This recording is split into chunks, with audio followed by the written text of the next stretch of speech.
Vamos abrir a palavra do Senhor. Eu quero convidá-los para que abram em 2 Reis, no capítulo 22. 2 Reis, capítulo 22. Nós vamos ler os versos de 1 a 10.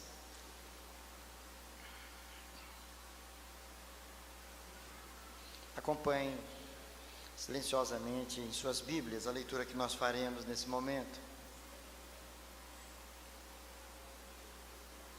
Tinha Josias 8 anos de idade quando começou a reinar, e reinou 31 anos em Jerusalém.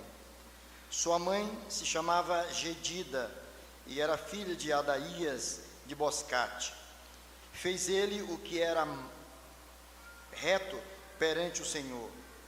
Andou em todo o caminho de Davi seu pai, e não se desviou nem para a direita nem para a esquerda. No 18º ano do seu reinado, o rei Josias mandou o escrivão Safã, filho de Azalias, filho de Mesulão, à casa do Senhor, dizendo: sobe a Ilquias, o sumo sacerdote, para que conte o dinheiro que se trouxe à casa do Senhor, o qual os guardas da porta ajuntaram do povo, que o deem nas mãos dos que dirigem a obra e tenha seu cargo a casa do Senhor, para que paguem aqueles que fazem a obra que há na casa do Senhor, para repararem os estragos da casa, aos carpinteiros, aos edificadores e aos pedreiros, e comprem madeira e pedras lavradas para repararem os estragos da casa. Porém, não se pediu conta do dinheiro que se lhes entregara nas mãos, porquanto procediam com fidelidade. Vamos ler ainda no verso 23. Abra sua Bíblia no capítulo 23, e nós vamos ler aqui o verso de número 25, que diz assim: antes dele não houve rei que lhe fosse semelhante, que se convertesse ao Senhor de todo o seu coração, e de toda a sua alma, e de todas as suas forças, segundo toda a lei de Moisés, e depois dele nunca se levantou outro igual. Vamos orar ao Senhor? Senhor, nosso bondoso Deus, nosso Pai querido, nós te damos graças por esta hora, pela alegria de estarmos juntos, reunidos, prestando um culto ao Senhor, ó Deus. Muito obrigado por este grande privilégio. Não há nada, absolutamente nada que se compare a isto, Senhor. Nenhuma solenidade é mais importante do que esta, do que o culto público prestado ao Senhor. Temos a Tua palavra aberta diante dos nossos olhos. Cremos firmemente que ela é a palavra viva do Deus vivo, e é através dela que o Senhor tem falado aos nossos corações, e é através dela que o Senhor tem nos abençoado, é através dela que o Senhor tem nos consolado, é através dela que o Senhor tem renovado o nosso ânimo, Senhor. Ó Pai querido, por isso pedimos a Ti que, em nome de Jesus, Tu desvende os nossos olhos, para que possamos contemplar as maravilhas da Tua lei, Senhor. Abençoe cada um de nós, que pela ação do Teu Espírito Santo, Senhor, sejamos enriquecidos com a Tua palavra, que sejamos fortalecidos, e que assim vivamos sempre para a honra e para a glória do Teu nome, em nome de Jesus e para a glória de Jesus. Amém.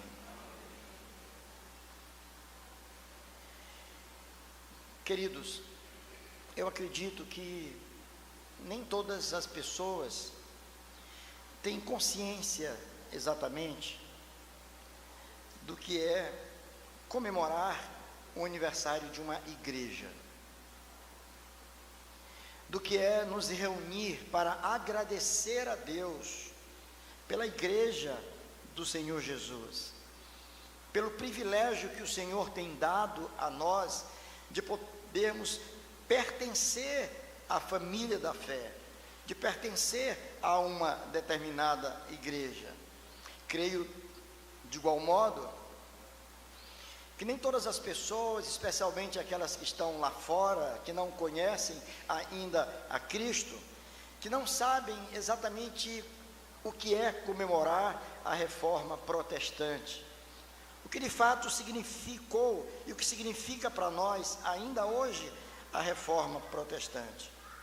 Há quem diga que o movimento de reforma protestante foi o maior movimento de reavivamento acontecido na história da igreja cristã, especialmente porque naqueles dias, século XVI, a igreja não caminhava muito bem. A igreja havia aberto as suas portas para doutrinas, para ensinamentos, para práticas, para rituais que destoavam completamente das ordenanças do Senhor, da palavra do Senhor, da vontade do Senhor. E já há muito que homens santos, homens cheios do Espírito Santo, pregaram a palavra, apontaram falhas, demonstraram os equívocos que estavam acontecendo no seio da igreja. Mas muitos foram maltratados, muitos foram expulsos das suas pátrias, da sua terra, e tantos outros foram mortos por causa da sua fé. Nos grandes centros acadêmicos, nas universidades, há uma certa discussão acerca da natureza da reforma protestante. Qual é o caráter da reforma? Qual é a verdadeira natureza da reforma? Para muitos estudiosos, e especialmente aqueles que não conhecem a Cristo, o caráter ou a natureza da reforma é tão somente social, econômico e político. Espertamente, quando eles partem de uma avaliação acerca do que aconteceu na Europa, depois que a reforma protestante eclodiu na Alemanha, desde aquele dia em que o monge agostiniano Martinho Lutero afixou na porta da igreja do castelo, em Wittenberg, na Alemanha, as suas 95 teses, que apontavam erros gravíssimos, especialmente as indulgências. Uma crença de que se você depositasse um determinado valor num gasofilácio, a sua salvação estava garantida. E se você acrescentasse um valor a mais, aquilo que você já havia dado, você poderia resgatar a alma de seus antepassados, dos pais, dos avós, bisavós, tataravós, para que eles pudessem também encontrar a salvação. Isto, naturalmente, é algo absolutamente contrário às Escrituras Sagradas. E por isso mesmo, Lutero, consciente, profundamente persuadido, convencido de que aquilo estava errado e de que a igreja tinha se afastado do caminho do Senhor, ele vai afixar, portanto, na porta da igreja do castelo, as suas 95 teses. Como resultado disso, ele foi perseguido e foi expulso da igreja romana pelo Papa Leão X. Muitos outros reformadores surgiram, não somente ele, marcou a história da igreja, mas também João Calvino, John Knox, Beza, Zwinglio, Melanchthon, tantos outros homens. Alguns destes, os seus nomes estão aí nos livros, e nós conhecemos, já lemos acerca deles e do legado que eles deixaram. Mas muitos outros que ficaram no anonimato, cooperaram, falaram, pregaram e difundiram o verdadeiro Evangelho de Cristo Jesus. Agora, quando nós paramos para pensar sobre a reforma protestante, quando nós paramos para pensar acerca deste grande movimento de avivamento, de revitalização, nós nos esquecemos tantas vezes de que no passado mais distante, o povo de Deus também foi agraciado com o mover do Espírito Santo no meio do povo, fazendo com que o povo se apercebesse de tudo aquilo que estava acontecendo, dos desmandos, dos desvios, para que pudesse retornar novamente a uma vida de comunhão com o Senhor. Foi exatamente o que aconteceu aqui, nos dias do rei Josias. Rei Josias. E o texto que nós lemos começa dizendo, trazendo para nós uma preciosíssima informação. O texto diz: tinha Josias 8 anos de idade quando começou a reinar, e reinou 31 anos em Jerusalém. Sua mãe se chamava Gedida e era filha de Adalias de Boscate. E agora vem o que é precioso para nós, o que faz toda a diferença na vida de qualquer pessoa. O texto claramente nos diz: fez ele o que era reto. Fez ele o que era reto perante o Senhor. Isso é um destaque importante. E eu destaco aqui nesta hora esta informação em todo esse contexto da narrativa bíblica, porque se você for estudar um pouquinho a história de Josias, ele não teve a bênção que muitos aqui tiveram. Ele não teve a alegria e a oportunidade que muitos de nós tivemos na vida. Que bênção a de ter um pai ou uma mãe consagrados ao Senhor, que nos ensinou desde cedo a respeitar a Deus, a temer a Deus e a viver em obediência à palavra de Deus. Muitos aqui, além dos pais, tiveram avós consagrados e crentes ao Senhor, bisavós verdadeiramente comprometidos com Deus. Não foi o caso de Josias. Josias era filho de Amon, que também foi rei de Judá, e neto de Manassés, que também foi rei de Judá. Ele era filho e neto de rei. Mas de dois reis que agiram de forma completamente má aos olhos do Senhor, fizeram o que não era reto aos olhos de Deus. Não foram homens de um testemunho vívido, de um testemunho forte, de alguém que temia ao Senhor. Muito pelo contrário, tanto Amon quanto Manassés se afastaram do caminho de Deus, enveredaram por outros caminhos e permitiram que, por conta da influência deles e da gestão deles, toda a nação, todo o povo de Israel se desviasse.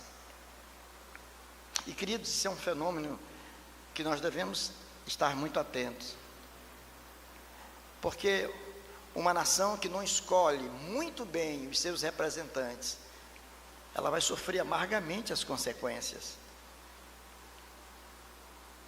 Porque uma nação abençoada é uma nação que tem a Deus como Senhor. É algo para nós pensarmos, porque uma família também que não tem um pai e uma mãe que sirvam de exemplos para os seus filhos, está simplesmente trabalhando para que uma geração inteira viva afastada de Deus. Daí o cuidado, queridos, que nós temos, todos nós, de estarmos plenos da presença de Deus, a fim de que sejamos nós instrumentos revitalizadores dentro da nossa própria casa, dentro da nossa própria família. Pais, mães que estejam treinando, educando, preparando filhos para que sejam homens e mulheres tementes a Deus, que vivam para a glória de Deus. E a partir do momento que estiverem em meio à sociedade, servindo de alguma forma diante da profissão que abraçarem, estarão honrando e bendizendo o nome daquele que os alcançou para a sua glória. Josias, portanto, teve essa herança negativa da sua família. Mas interessante que o texto bíblico vai dizer que Josias, ele fez o que era reto. Ele começou a reinar aos 8 anos de idade. Obviamente deveriam ter seus tutores, pessoas que o instruíam, que estavam ao seu lado. Mas o texto diz, no verso 3, que no 18º ano do seu reinado, aos 26 anos, Josias, preocupado com o templo do Senhor, com a reforma que estava sendo feita na casa do Senhor, e ele envia então o escrivão Safã, que era filho de Azalias, filho de Mesulão, envia à casa do Senhor, com uma tarefa específica, acompanhar tudo aquilo que estava acontecendo. E ele vai ao encontro do sacerdote Ilquias, e o sacerdote Ilquias então traz uma informação para ele, que talvez nem o próprio sacerdote, muito menos o próprio escrivão Safã, tivesse a noção da importância daquilo que ele havia encontrado dentro do templo, a palavra do Senhor. A palavra do Senhor tinha se perdido dentro da casa do Senhor. Olha a situação em que o povo se encontrava. A palavra de Deus, o livro sagrado, havia sido perdido dentro da própria igreja, dentro da própria casa do Senhor. E agora, Josias recebe a informação, e eles trazem então aquele livro para ele, e ele pede para que o livro fosse lido, e aquele livro então é lido na presença de Josias. O impacto daquela leitura foi algo tremendo, algo grandioso. Verso 11 diz: tendo ele ouvido as palavras do livro da lei, ele rasgou as suas vestes.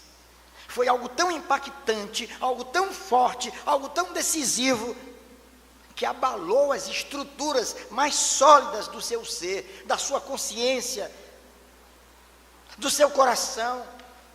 Ele rasgou as suas vestes naquele momento. Mas o interessante é que ele não se satisfez com isso. Ele queria algo mais, ele queria um pouco mais. Ele queria informações, ele queria assim uma exposição daquilo, o que é isso. E ele manda buscar ajuda, e essa ajuda vem. E é revelado então, é revelado a ele tudo aquilo que estava escrito, porque a profetisa Hulda foi usada por Deus para revelar toda a vontade de Deus que estava escrito naquele livro. Agora ele tem uma compreensão da seriedade daquelas palavras.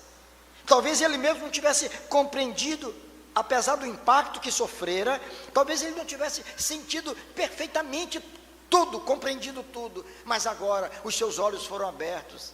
Agora ele podia perceber toda a realidade da qual ele estava inserido, a sua própria realidade. E aquilo mudou completamente, não somente a vida de Josias, mas a vida daquele próprio povo. Quando alguém fala sobre a reforma protestante, e quando você pensa também num paralelo com a reforma promovida por Josias, você vai descobrir algo muito interessante, que elas têm uma coisa em comum. E o que há em comum com esses dois grandes movimentos do Espírito de Deus na história do povo de Deus? É que ambas se constituíram num retorno a quê? A palavra do Senhor. Um retorno à palavra do Senhor. Um dos postulados da reforma, dos 5 solas, é o sola scriptura. Somente a Escritura. Essa palavra tão desprezada, tão banalizada como tem sido dos nossos dias. Uma palavra que tem sido objeto de ataques duríssimos, de pessoas que um dia foram instrumentos nas mãos de Deus para pregar esta palavra, hoje estão tentando ressignificá-la, como se isso fosse possível, significar. Uma tentativa de adequar a palavra de Deus a um contexto sociocultural em que nós vivemos. Numa cultura que está se desfazendo moralmente diante dos nossos olhos. Os nossos filhos estão sendo atacados duramente nas universidades. Antes era somente isso. Agora, até mesmo os nossos infantes, as nossas crianças, pequeninas ainda, estão sendo terrivelmente atacadas, com ensinos perniciosos, que tentam desfazer tudo aquilo que nós aprendemos, tudo aquilo que é a verdade explícita, exposta nas Escrituras Sagradas, numa tentativa brutal de dissolver uma cultura chamada judaico-cristã, que nada mais é do que um ataque ao próprio Deus, um ataque ao próprio Deus.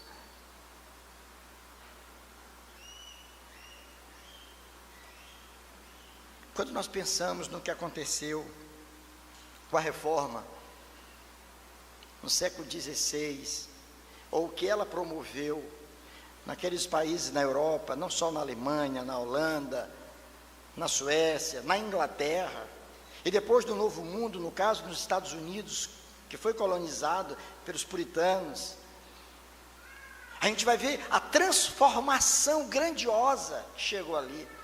Daí também aquela máxima da reforma, ao lado de cada igreja, quem lembra? Uma escola. Para quê?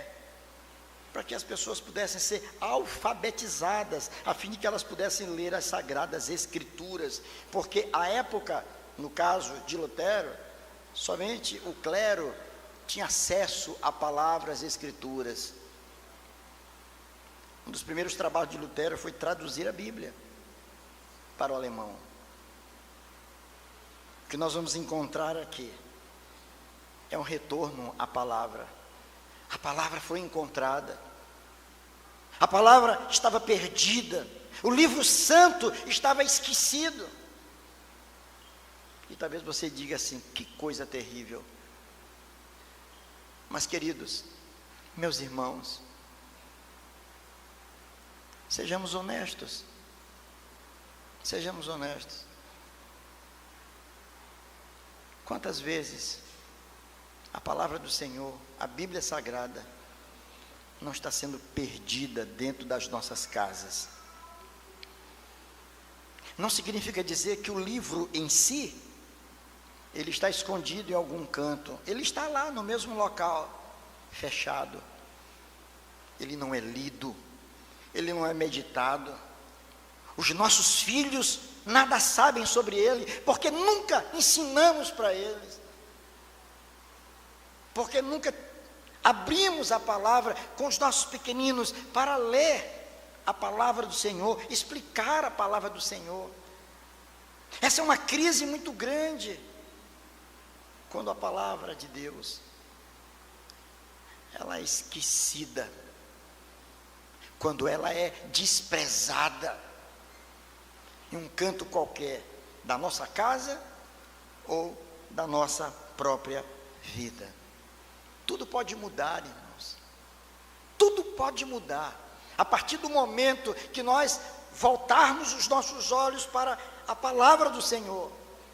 A partir do momento que, assim como fez Josias, não somente ouvirmos, mas quisermos explicações, amarmos as exposições bíblicas de pregadores fiéis à palavra do Senhor, para que sejamos admoestados, exortados, instruídos, ensinados, a fim de que cresçamos o crescimento que procede do Senhor, a fim de que tenhamos a alegria de ver uma nova geração se levantando no meio da igreja, crianças, adolescentes, jovens, servindo ao Senhor com alegria.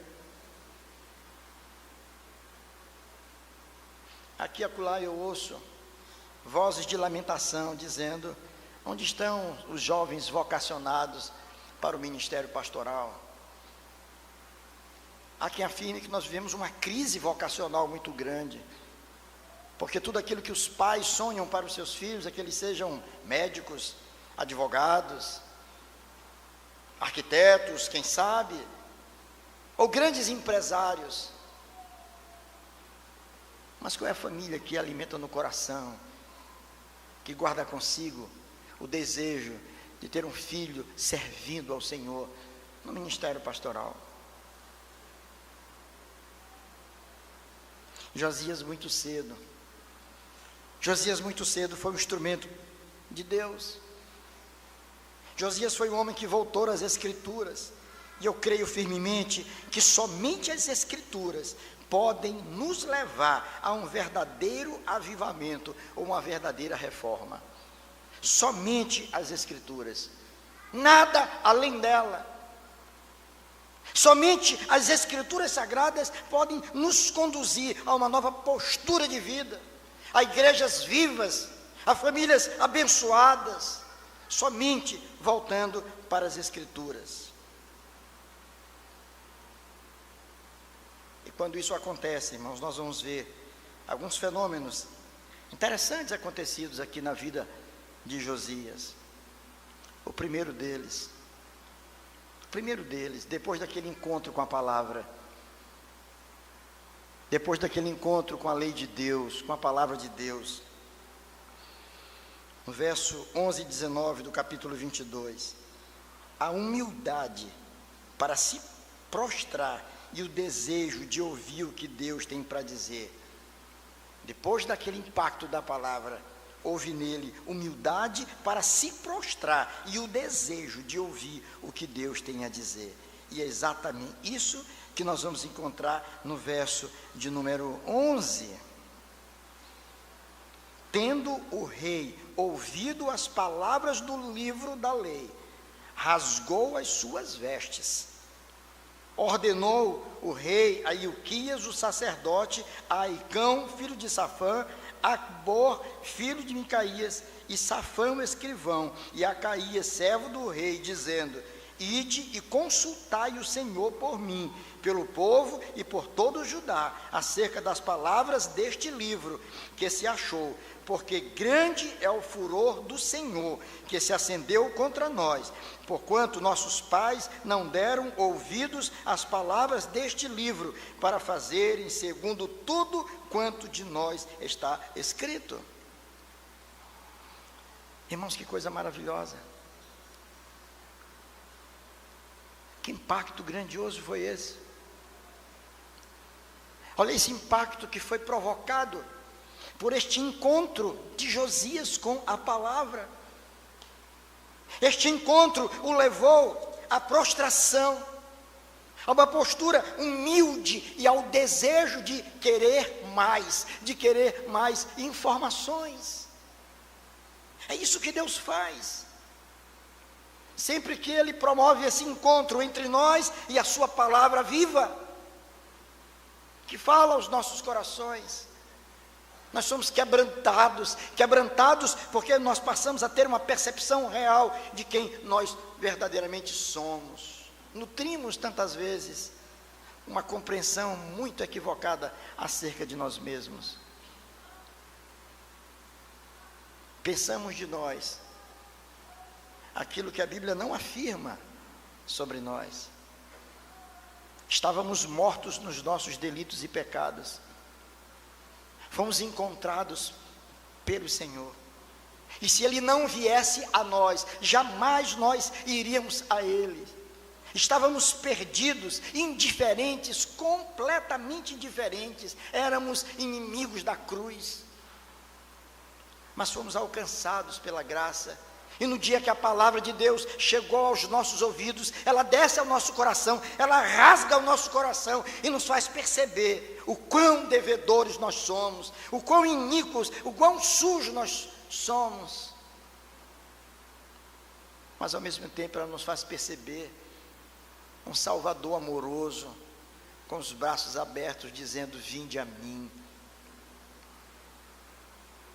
aquele que nos ama com amor eterno, a despeito dos nossos erros, das nossas falhas, do que fizemos ou deixamos de fazer. Esse encontro promove em nós esse quebrantamento, e é o que nós precisamos nos nossos dias, irmãos. Precisamos de um despertamento espiritual verdadeiro, um despertamento que, antes de nos fazer vibrar com cânticos, nos faça cair por terra de joelhos, chorando os nossos pecados, reconhecendo que de fato nós precisamos de Deus, reconhecendo que somos devedores, reconhecemos que, apesar de crentes tantas vezes, mas ainda temos sido tão negligentes para com a obra do Senhor, nos economizamos demais. Não somos como o profeta Isaías, quando o Senhor disse: quem há de ir por nós? Ele responde: eis-me aqui, envia-me a mim. É a palavra que provoca em nós isso. Por isso que nós precisamos de mais palavra nos nossos púlpitos. Precisamos mais disposições bíblicas fiéis, para que o povo de Deus receba uma palavra, não simplesmente aquela adocicada, mas uma palavra que gera um impacto grandioso ao ponto de transformar a sua vida, de fazer perceber quem de fato nós somos. Aquele encontro com as Escrituras, com a palavra, promoveu essa humildade no coração de Josias.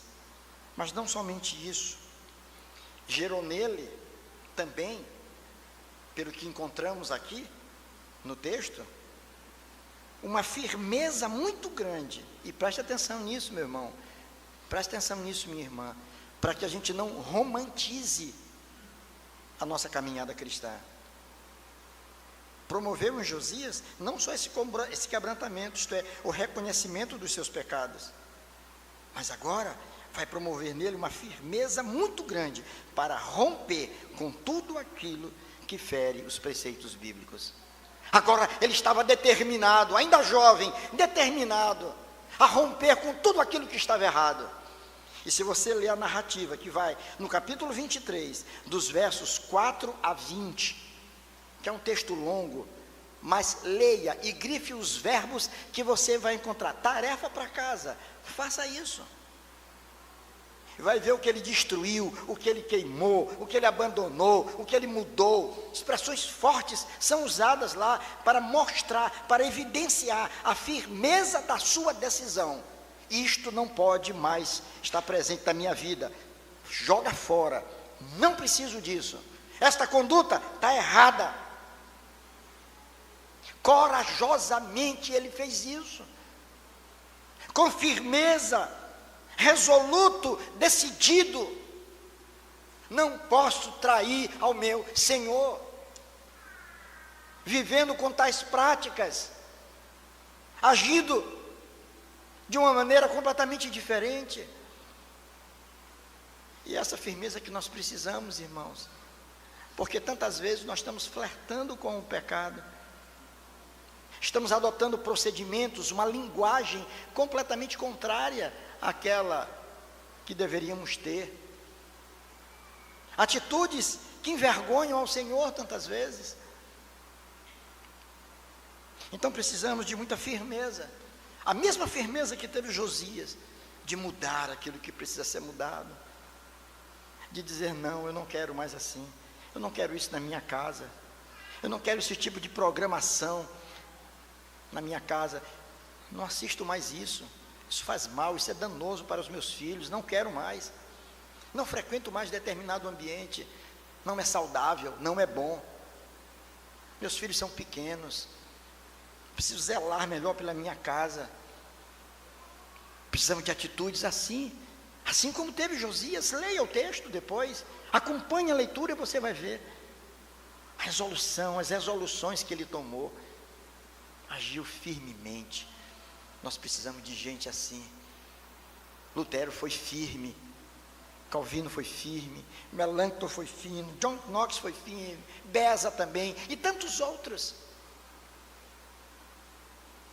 Porque o encontro com as Escrituras, o encontro com a palavra, ele gera não só humildade nos nossos corações, nos fazendo perceber quem somos e os erros que cometemos, gera em nós firmeza para romper com tudo aquilo que desagrada a Deus, mas por fim, ele nos faz celebrar com alegria as bênçãos da grande libertação de Deus nas nossas vidas.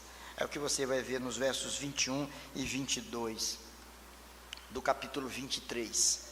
O texto diz assim: deu ordem o rei a todo o povo, dizendo: celebrai a Páscoa do Senhor vosso Deus, como está escrito neste livro da aliança, porque nunca se celebrou tal Páscoa como esta, desde os dias dos juízes que julgaram Israel, nem durante os dias dos reis de Israel, nem nos dias dos reis de Judá.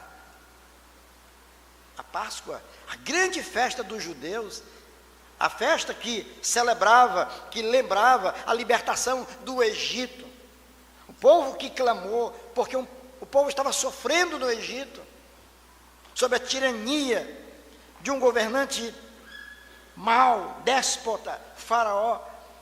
Eles oram, não aguentavam mais, clamam a Deus, Deus dos céus ouve o clamor do seu povo, e o Senhor sempre faz isso, Ele ouve o clamor dos seus filhos. Deus levantou um libertador, arrancou de forma extraordinária o seu povo do Egito e levou para a terra prometida, a terra que mana leite e mel. Essa festa, que era para ser celebrada continuamente, ela estava esquecida, ou era feita de qualquer jeito, não era mais feita com alegria, da forma como deveria ser feito.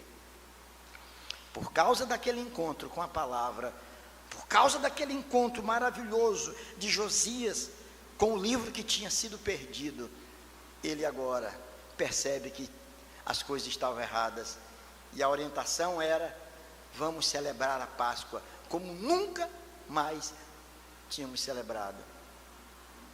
E agora o povo podia voltar novamente para se alegrar na presença de Deus, como deveria, por conta da grande libertação. Isso aponta, irmãos, para nós, para a grande libertação que foi trazida a nós, não através de Moisés, mas de Jesus Cristo. Não porque estávamos presos no Egito, mas aprisionados pelo pecado. Fomos libertos. E agora nós somos convocados para cultuar a Deus. E os nossos cultos têm que ser uma grande festa. O nosso culto tem que ser marcado por reverência, é verdade. Mas não por uma reverência fúnebre, mas por uma santa reverência.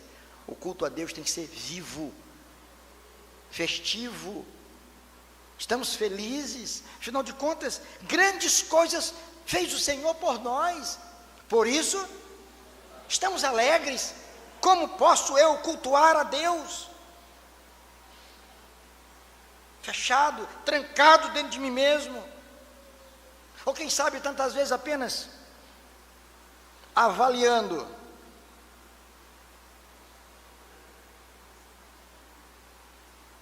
Quando deveríamos abrir os nossos lábios e cantar alegremente para a glória do Senhor, louvar ao Senhor com convicção, ouvir com atenção aquilo que o Senhor está dizendo quando a palavra do Senhor é exposta. É a alegria da celebração, é a vontade que o Senhor deposita no nosso coração de nos reunir para agradecer por tão grande salvação. O povo lá no tempo de Josias tinha perdido essa alegria, não se lembravam mais do que tinha sido feito. E nós, nos nossos dias, nos esquecemos muitas vezes daquilo que Jesus Cristo fez na cruz do Calvário por nós. E se isso estiver muito vivo em nossa mente, no nosso coração, nós vamos ficar contando as horas para o culto começar. Dizer: não, eu não posso perder o culto, eu não posso deixar de ir para o culto, de forma nenhuma, porque eu quero estar na presença do meu Deus, eu quero me alegrar com os meus irmãos, eu quero celebrar. Eu quero ouvir da palavra do Senhor. Eu preciso desse alimento. A minha alma está sedenta de Deus e da sua palavra. Irmãos, a nossa oração é que Deus promova no nosso meio um grande despertamento espiritual. E que quando pensarmos na reforma, não pensemos tão somente em algo que aconteceu há 5 séculos atrás,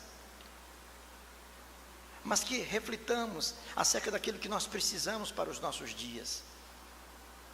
Precisamos nos voltar para a palavra, porque grandes expoentes do meio evangélico no passado, que hoje apostataram da fé, e eu digo assim, estão distorcendo o evangelho, falam de graça sem arrependimento, pessoas que estão distantes do Senhor, mas que estão iludindo multidões, com uma linguagem fácil, bonita. Vamos ter cuidado, irmãos. Vivemos em constante ameaça. Deus nos chama não só para celebrar, Deus nos chama para refletir, para pensar e tomar uma decisão. Eu quero voltar para a palavra. Que Deus nos abençoe. Amém.